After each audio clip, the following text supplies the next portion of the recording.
আপনি কি ভবিষ্যৎ নিয়ে চিন্তিত? অর্থনৈতিক কিংবা আত্মিক হতাশা কি আপনাকে এমনভাবে গ্রাস করেছে যে ইবাদতে মনে প্রফুল্লতা আসছে না? কি করবেন কিছুই বুঝে উঠতে পারছেন না? জীবনকে স্বাভাবিকভাবে গ্রহণ করুন। তুচ্ছ জিনিসের ভারে ভেঙে পড়বেন না। মহান আল্লাহ আপনাকে বেশি পছন্দ করে, তাই বিপদে ফেলে আপনাকে পরীক্ষা করছে। কারণ নবী করিম সাল্লাল্লাহু আলাইহি সাল্লাম বলেন, আল্লাহ যার ভালো চান তাকে দুঃখ কষ্টে ফেলেন। মানসিক চাপ, হতাশাগ্রস্ততা থেকে মুক্তি পেতে চাইলে ডক্টর আইদ আল কারনিয়ের লা তাহজান বা হতাশ হবেন না বইটি পড়ুন।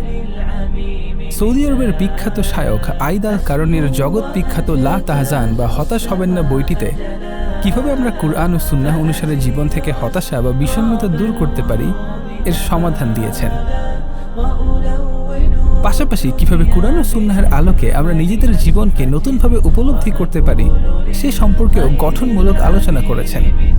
আর এখন যেহেতু বরকতের মাস রমজানের মৌসুম এবং প্রত্যেকটি ভালো কাজের জন্য মহান আল্লাহ তাআলা রেখেছেন কয়েক গুণ বেশি ফজিলত, সুতরাং ফজিলত বুঝে রমজান মাসটিকে প্রোডাক্টিভ ওয়েতে পার করার লক্ষ্যে আমরা আপনাকে দিচ্ছি রমজান স্পেশাল আরেকটি বই, রমজানে দান ও তিলাওয়াত বইটি, যা পড়ে আপনি বেশি বেশি আমল করার অনুপ্রেরণা পাবেন।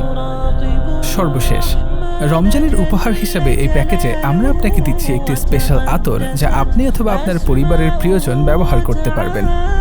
প্যাকেজটি কিনতে এখনই পেজে মেসেজ করুন। ডেলিভারি চার্জ বহন করতে হবে না।